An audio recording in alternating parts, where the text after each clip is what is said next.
let them do that to you. Declare independence. Don't let them do that to you. El pueblo islandés busca declarar su independencia de los grandes capitales internacionales y de las prácticas negativas del neoliberalismo. Hasta ahora, la balanza está a su favor, pero la lucha aún se ve en las calles.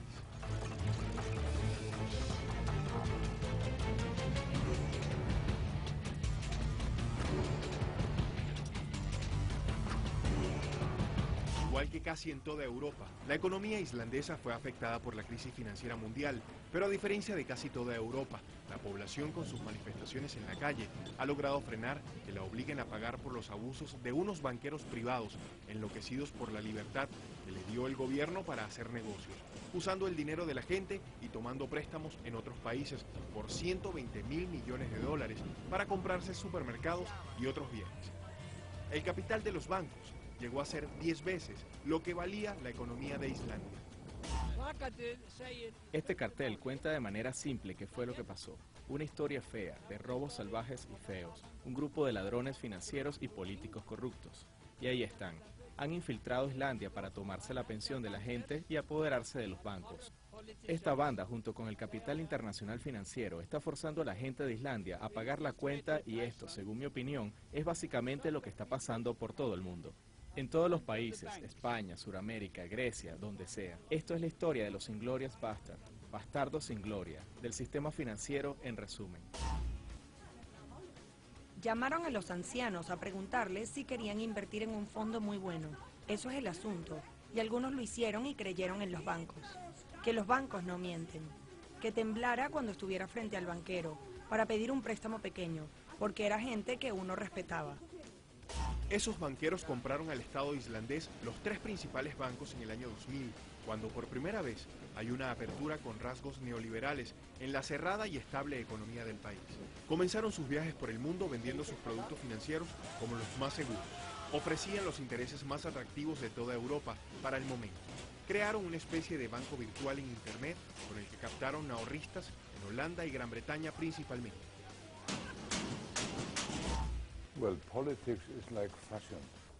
La política es como una moda.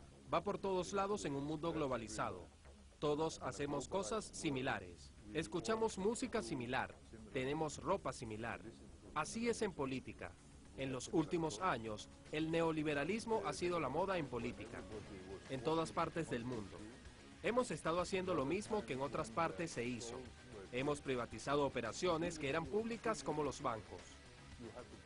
En Islandia, 2 o 3 de los bancos que eran parte de la nación fueron privatizados y vendidos. Yo me acuerdo que un director de un banco dijo, ya no somos un banco islandés, somos simplemente un banco. Más tarde, descubrimos que después de todo, sí era un banco islandés, porque fuimos nosotros los que tuvimos que cargar el peso de la caída del banco.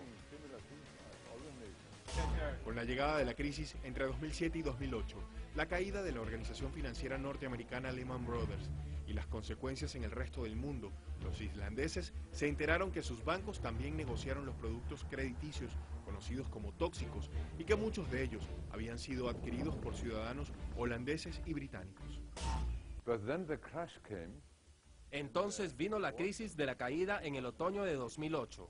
Y cuando vino la caída del gobierno británico, tomó un banco islandés que estaba operando en Gran Bretaña y lo llevó abajo, a la quiebra, con una ley contra el terrorismo, por hacer actos terroristas. Islandia fue puesta en una lista en Gran Bretaña junto con Corea del Norte y Al Qaeda.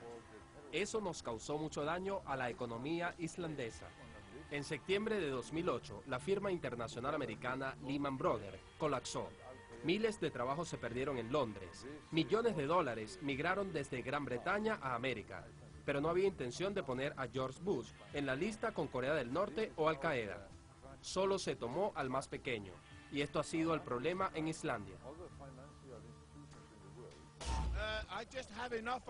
Yo ya he tenido demasiado de esto, porque han pasado 3 años desde que ha pasado la crisis y hemos visto al Parlamento y al gobierno que no han hecho nada sino ayudar a los bancos.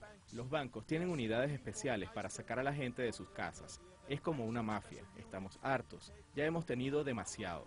Somos solamente 320.000 en Islandia, es como una pequeña ciudad en un país grande. Ya es demasiado. Por eso está toda la gente aquí para decir que ya hemos tenido demasiado. Que se vayan, porque tenemos una mina de oro, la naturaleza. Tenemos tanto para compartir con el mundo, pero el gobierno quiere regalarlo por nada. Aún se debate en Islandia el método que se va a utilizar para pagar a los gobiernos de Gran Bretaña y Holanda el dinero que usaron para pagar a sus ciudadanos afectados por los bancos islandeses. Lo que está claro en la isla europea es que la población no va a asumir las pérdidas de dinero de los negocios de esos banqueros en otros países. La gente culpa a las empresas financieras de esto, pero el hecho es que las empresas financieras trabajan según la ley que establece el gobierno y el parlamento, y ahí está el problema. El poder lo tienen los que gobiernan, que tienen la mayoría en el parlamento, y pueden cambiar las leyes que quieren cambiar e introducir las que hay que introducir. Las protestas que existen hoy contra los gobernantes existen porque la gente cree que los gobernantes no han asumido la posición de la gente. Las prácticas de los bancos sin control por parte del gobierno llevaron a Islandia, un país pequeño, pero con los ingresos y desarrollo suficientes para ubicarse entre los primeros del mundo, en una crisis jamás imaginada por su gente. Los bancos islandeses que fueron controlados nuevamente por el gobierno en 2009 para contener la crisis, pero que siguen en su mayoría en manos privadas, ahora están persiguiendo a quienes les deben utilizando mecanismos que rayan en lo delictual. Durante el florecimiento de los negocios, los bancos ofrecieron créditos en monedas extranjeras que fluctuaban según el valor de esas divisas. Por otro lado, y para evitar las pérdidas en las instituciones bancarias, se estableció en la ley que los créditos fueran indexados a la inflación, un mecanismo que no es otra cosa que ajustar manualmente el precio de los bienes de acuerdo con la inflación, lo que automáticamente permite el aumento de las cuotas con el alza inflacionaria.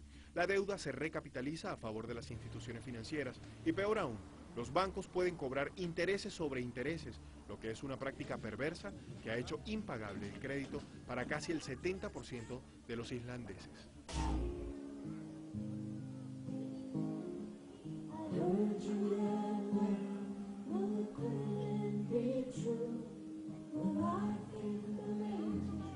Antes de comenzar a cantar en esta manifestación contra las leyes que favorecen a los banqueros y afectan a los ciudadanos, la famosa cantante islandesa Ellen Christian dijo que temía que su carro no estuviera en el lugar donde lo estacionó porque el banco le había amenazado con quitárselo donde estuviera si no pagaba las cuotas. Estoy aquí pacíficamente para apoyar a la Asociación por la Defensa de los Hogares. Lo que dije anteriormente fue que ya no puedo pagar el préstamo de mi carro, que fue un préstamo en moneda extranjera, y estoy protegida por el defensor de los deudores. Y existen ciertas normas, pero parece que los que controlan las empresas de financiamiento no cumplen con estas reglas. Por ejemplo, SP Financiamiento, cada día me amenazan de que me van a quitar el carro, que de hecho ya lo pagué desde hace mucho tiempo según lo que creo. He pagado demasiado.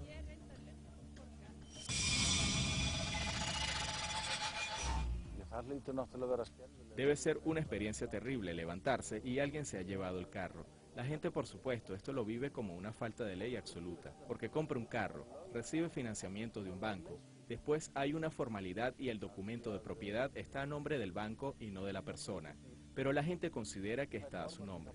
En todos los casos, el banco no registra el carro como su propiedad, pero sí registra la deuda del que compró como propiedad. Pero el que compra, según como está aconsejado por el banco, registra el coche como propiedad en su declaración de impuestos. Así que no existe ninguna duda en el pensamiento de la gente que lo que está haciendo es ilegal. Y ojalá la Corte tome una posición a favor de la gente. En relación a las casas, hay miles de personas que están perdiendo las casas. Y por supuesto, es diferente acerca de las casas. No puedes tomarte una casa en medio de la noche y llevártela. El banco tiene que hacer que se vaya quien habita la casa. Y es diferente entre uno y otro banco como lo hacen. Algunos lo hacen más fuerte que otros. Esto afectó a todos. La mayoría de los hogares tienen préstamos para sus casas. Entonces han subido algunos, pero la situación es diferente en otros casos. Algunos no tienen nada, otros tienen mucho. Afecta de forma diferente a la gente. La inflación está a 5%, la cual es bastante alta para Europa Occidental. Pero la gente no está enojada por esta cifra. El problema más grande es que hubo mucho incremento con la inflación. Después de 2008 cayó la moneda, perdió menos de la mitad de su valor y en cierto momento la inflación estaba en 20%, pero ha bajado después.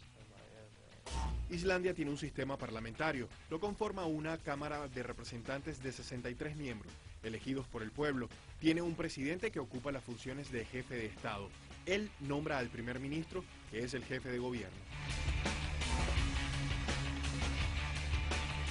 En el mes de octubre, cuando los representantes fueron al Parlamento para la ceremonia de apertura del nuevo año de ejercicio de sus funciones, se encontraron con más de 3.000 personas enfurecidas, rechazando que estos políticos no han logrado evitar que sus deudas con los bancos sigan creciendo por la indexación.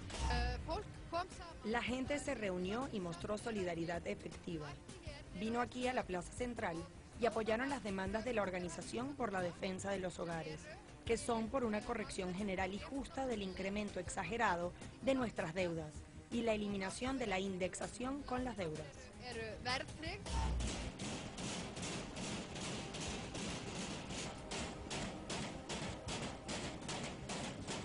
Al salir de la ceremonia religiosa en la catedral y antes de llegar al Parlamento fueron blanco de huevos, tomates, papel sanitario y otras sustancias que la policía intentó detener. Por primera vez, el actual gobierno instalado después de la llegada de la crisis enfrenta una protesta de este tipo.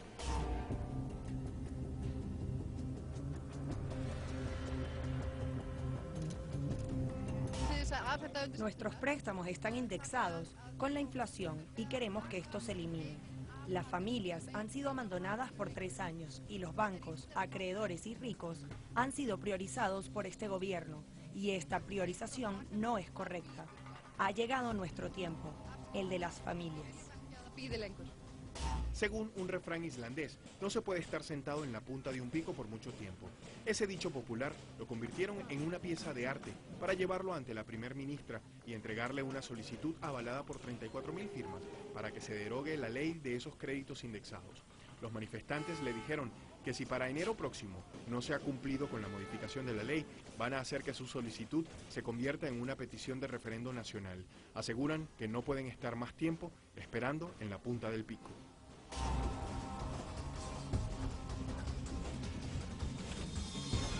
En la próxima parte les contamos cómo los islandeses decidieron en un referéndum nacional que su dinero no fuera utilizado para pagar las deudas que los banqueros dejaron en otros países.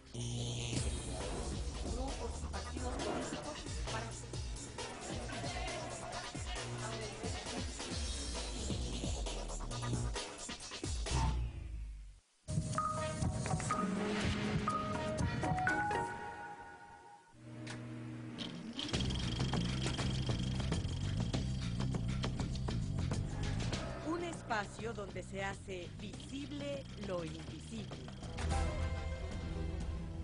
Proyectando la realidad tal como es.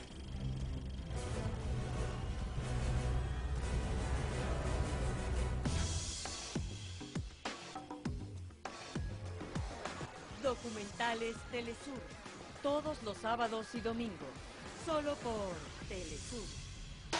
En nueva temporada de estrenos, la gira latina de MP3 recorre las calles de Santo Domingo para conocer su herencia cultural. Santo Domingo es la capital de República Dominicana y es una ciudad que late al ritmo de las fiestas y del espíritu festivo que reina permanentemente en sus calles.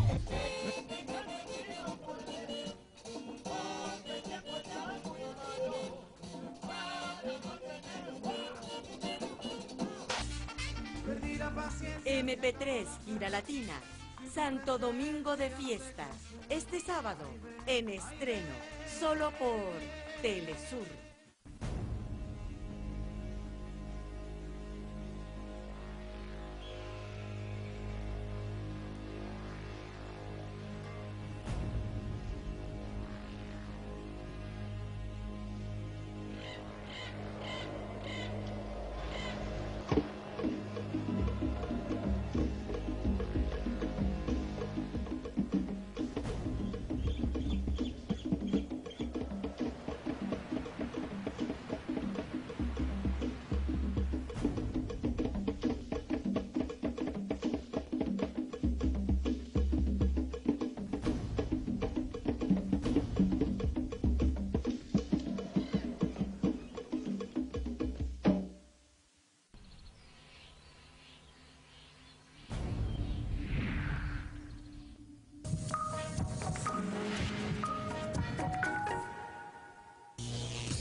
your own stamp.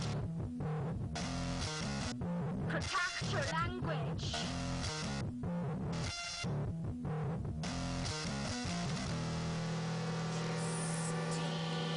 A través de 2 referendos, el pueblo islandés ha rechazado las propuestas de pago a Gran Bretaña y Holanda. Sostienen que esas deudas son de los banqueros que hicieron los malos negocios y que no son responsabilidad de las familias.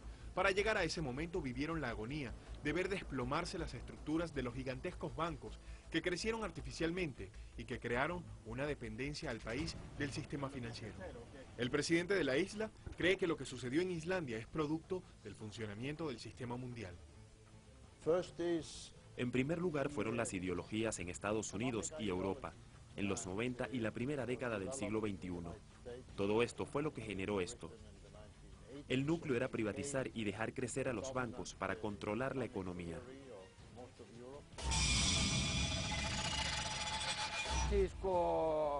Cuando el capitalismo financiero invade por vía de la privatización de los bancos, entonces cambia las normas de la sociedad. Los jefes de los bancos tienen de repente 100 veces los salarios de la clase media.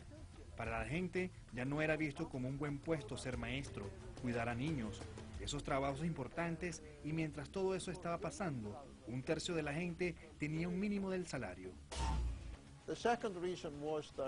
La segunda razón es que ellos pudieron privatizar los bancos en pleno crecimiento. Fue fácil obtener préstamos de bancos en el mundo. La tercera razón fue la falta de regulaciones y controles y adicionalmente la falta de cuidado por los bancos y líderes. Ya en el 2006, las prácticas de los enriquecidos banqueros en Islandia habían generado una crisis. Pese a esto, volvieron a pedir prestado a bancos estadounidenses. Las calificadoras de riesgo dijeron que en Islandia todo estaba funcionando correctamente y le otorgaron la calificación máxima a su deuda. Y siguió la fiesta crediticia. Cuando llegó la crisis en 2007, las calificadoras no tenían cómo explicar lo que había sucedido, no solo en Islandia, sino en casi todo el primer mundo. No fueron capaces de ver los riesgos de los oscuros negocios de los gigantescos bancos. O tal vez no los vieron porque son parte del mismo sistema. Si vamos hasta el momento en que se produjo la caída en 2008, para entonces creíamos que éramos una sociedad con poca corrupción y mucho bienestar. Pero cuando cayó todo, se mostró que el neoliberalismo, el sistema es corrupto, y como el neoliberalismo ha hecho corrupta a la sociedad. Habían tomado todas las riquezas de la sociedad como el pescado, empresas del Estado, privatizaron todo por medidas políticas que mostraban que la sociedad estaba muy mal gobernada. Pero cuando lo vemos en un plano más amplio, toda esta historia del neoliberalismo, vemos que es una historia que empieza cuando se dio el golpe de Estado en Chile y transcurre hasta nuestros días. En 2008, el jefe del Banco de Inglaterra envía una carta a Islandia diciéndole que no pueden seguir prestándoles dinero y que es necesario que los bancos se hagan más pequeños, pero los banqueros vikingos se negaron. En mayo de ese año se hace un acuerdo de intercambio de monedas entre los países nórdicos. A Islandia se le condicionó a no buscar más préstamos. Sin embargo, los bancos siguieron endeudándose. Los impactos más grandes generados son que 25.000 trabajos se perdieron con la crisis y el desempleo llegó a 10%. Por otro lado, la inflación ha subido mucho y entonces el poder adquisitivo real bajó. Los que tienen casas ahora tienen una cuarta parte de lo que valían antes. Y es evidente que los que tienen que pagar por el crédito de sus hogares les ha crecido mucho y es más difícil para pagar sus deudas. En septiembre de 2008, 2 de los bancos hacen esfuerzos por vender algunas de sus propiedades, hacerse más pequeños y cumplir con los pagos de su deuda con vencimiento en octubre. El gobierno anunció que daría un crédito por 500 millones de euros al principal banco de Islandia, el Kaupthing. El segundo más grande, Landsbankinn, con su plataforma en Internet, siguió haciendo operaciones en Holanda y Gran Bretaña. El tercer banco de mayor tamaño, el Glitnir, ya había sido nacionalizado con la adquisición de 75% de sus acciones para contrarrestar la falta de liquidez.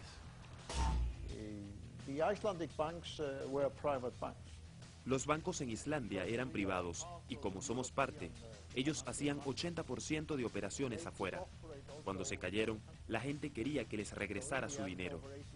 2 de esos bancos pudieron, pero Landsbankinn, los gobiernos de Gran Bretaña y Holanda tomaron la decisión de reintegrar el dinero sin consultarnos y luego querían enviar las facturas al pueblo de Islandia. La pregunta más importante es la siguiente. Si tenemos unos bancos que ganan mucho dinero afuera, pero que cuando quiebran las cuentas, las facturas, se las pasan al pueblo, pescadores, enfermeras, entonces esa es la pregunta cuando hay una crisis financiera de esta naturaleza. Cuando los ahorristas del banco islandés Landsbanken en Holanda y Gran Bretaña trataron de sacar su dinero de la plataforma en Internet, les aparecía una ventana informándoles que el banco presentaba un problema técnico. Los gobiernos de esos países congelaron los bienes del banco vikingo.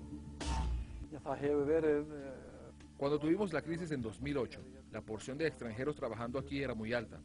Era como de 10%, la población de inmigrantes. Muchas de estas personas volvieron a sus países durante la crisis, pero también los islandeses han empezado a exiliar, sobre todo a los países nórdicos, entre 5 y 6 mil personas, que son como el 3 al 4% del mercado laboral. Todo ese movimiento desató pánico en la población. Se fueron a los bancos a sacar sus ahorros. Aunque las operaciones no se suspendieron, la gente tuvo que esperar mientras el Estado asumía el control total de las instituciones financieras y trasladaba los bienes de los bancos quebrados a los nuevos bancos. Podemos hablar de los hechos fácticos. Islandia no es parte de la Unión Europea y no se rige por el Banco Central de Europa. Nuestros bancos quebraron en 2008 y esto hizo que los banqueros, sobre todo los alemanes, perdieran mucha plata. Las pérdidas de estos bancos fueron de 47 billones de euros, que hace la diferencia entre Irlanda e Islandia. Y la diferencia principal es que los bancos irlandeses fueron rescatados por los bancos de Europa, que asumieron las pérdidas. En el caso de Islandia, los países extranjeros congelaron los bancos islandeses. Entonces, esto es un hecho claro, que los acreedores extranjeros pagaron por las aventuras de negocios de los banqueros islandeses. También pagaron por el déficit de la moneda de Islandia por 3 o 4 años. Hemos dicho a la Unión Europea, sobre todo a Gran Bretaña y Holanda, que han tenido la mayor afectación por la participación en la actividad bancaria con los depósitos iSafe, que por supuesto que vamos a pagarles, pero con todos los bienes de la empresa bancaria que colapsó. Y hay mucho valor dentro de los bienes de Landsbanken, que era quien operaba los iSafe. Así que hay una buena razón para creer que la mayoría de esa gente se le va a devolver su dinero. Pero nosotros no creemos que los que pagan impuestos en Islandia sean responsables.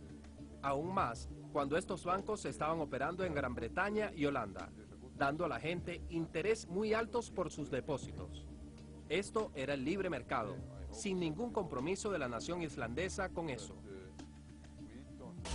En 2009, el Parlamento islandés elaboró un proyecto de ley para devolver los 3.500 millones de euros que Gran Bretaña y Holanda pagaron a los ahorristas de Landsbanken. Contemplaba que esa cifra debían cancelarla todas las familias islandesas mensualmente durante 15 años al 5.5% de interés. Ese hecho originó que por primera vez en la historia reciente, el pacífico pueblo descendiente de vikingos saliera a la calle a protestar. Se negaban a pagar esa deuda. El presidente del país, que no ejerce funciones de gobierno, cuenta con el poder de vetar leyes y lo utilizó contra esa ley, argumentando que no debía ser la población la que asumiera la responsabilidad por esa deuda. Existe una encrucijada. En un camino están los intereses de la capital internacional y en otro, los derechos del pueblo. Esa decisión llegó a mi escritorio y no quería. Cuando te encuentras en esas dos decisiones, en mi opinión, está claro que debía ir del lado de la democracia. El veto presidencial a ese proyecto de ley activó automáticamente, de acuerdo a la Constitución, la consulta popular sobre el tema. El 90% de la gente lo rechazó. El Parlamento hizo un nuevo intento modificando el acuerdo, ahora el interés sería al 3% y el pago a 37 años. En un segundo referendo, el 60% de los islandeses dijeron que no, un hecho considerado revolucionario en Europa. Sí, bueno, hubo una revolución en el sentido que hemos cambiado de política. Hubo gobierno y hubo referéndum nacional, donde el pueblo pudo tomar la democracia directa. Esto es un cambio radical para Islandia, pero no una revolución en sentido común. Se hizo con votos dentro de lo que dice la Constitución. En enero de 2009, el primer ministro, Geir Hilmar Haarde, dimitió y su puesto fue ocupado por la socialdemócrata Johanna Sigurdardóttir. Haarde actualmente enfrenta a la justicia, acusado de negligencia frente a la crisis. Algunos de los banqueros se fueron de Islandia y tienen averiguaciones abiertas en los tribunales. Hay 160 imputados. La sociedad se organizó para redactar una nueva constitución, aún deben someterla a pasos burocráticos antes de que sea aprobada. Bueno, hubo en cierto sentido una revolución. Nosotros fuimos a la calle, decimos al gobierno que se vaya. Queríamos quitar los banqueros, los que observaban el financiamiento y tener elecciones y cumplieron con todo eso. Contrario a las prácticas de libre mercado, Islandia activó un control monetario para frenar la salida abrupta de capitales que pudieran afectar a la moneda local, la corona, y al resto de la economía. Esta medida no ha impactado a la población, que puede seguir comprando desde el extranjero y recibir moneda extranjera para viajar, cualquier cosa menos invertir en el extranjero. Calificado por el ministro de Interior islandés como un ave de rapiña, llegó a Islandia el FMI ofreciendo su ayuda. El FMI visita a los países para hacer que prioricen el derecho a la propiedad. Esto es lo que en el fondo ha tratado de hacer aquí con mucha ayuda de la comunidad internacional, bien sea otros miembros del FMI o la Unión Europea. Ellos querían asegurar que seríamos moralmente responsables de la propiedad privada, y eso significa que tuvimos que detener el cumplimiento de otros derechos, que yo llamo derechos humanos, el derecho a tener hospitales, etc. El gobierno actual dijo que las operaciones con el FMI terminaron y que se cumplieron los objetivos. Este organismo no tuvo en Islandia la oportunidad de establecer sus famosas recetas, solo se le permitió contribuir a superar la crisis más fuerte. Después de que el Producto Interno Bruto islandés cayera un menos 6,9% en 2009 y un menos 3,5% en 2010, se estima que en 2011 crecerá un 2,5% y un 3,1% en 2012. A junio de 2011, el desempleo se redujo al 6,7%. La posibilidad de que Islandia entre a formar parte de la zona euro y adquiera la moneda común del bloque está en debate actualmente, aunque no es el tema que ocupa a la gente. Mi amigo, el ministro de Exterior en Islandia, no tiene un trabajo fácil. Tenemos que esperar y ver. Tanto Europa y el mundo ahora es diferente. Para cuando Islandia tomó esa decisión y desafortunadamente nadie sabe cómo está la zona del euro o la Unión Europea en 6 meses o 6 años. Islandia se ha recuperado después del colapso. De nuestra moneda nos hizo trabajar en la crisis. Paradójicamente, como moneda independiente, muchas de las empresas importantes han logrado mejoría en los últimos 2 años, después de la crisis financiera. Afirmar que en Islandia hubo una revolución que modificó las estructuras pudiera ser inexacto, pero pocos informaron que Islandia desarrolló un movimiento social que ha sido capaz de frenar políticas impositivas de amplios recortes presupuestarios y de austeridad. A eso, políticos, escritores y periodistas independientes han llamado una revolución silenciosa.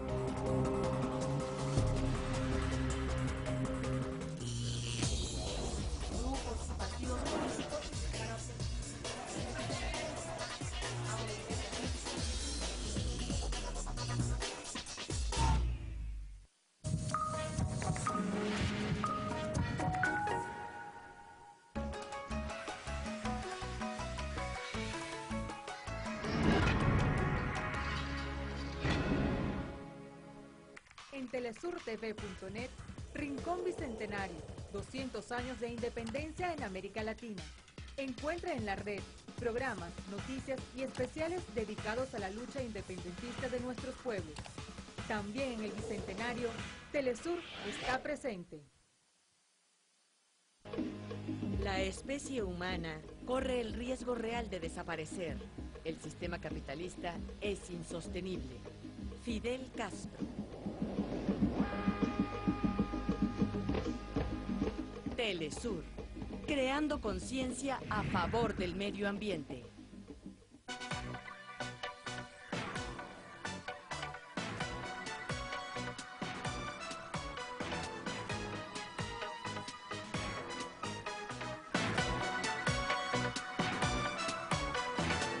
Jorge Gestoso.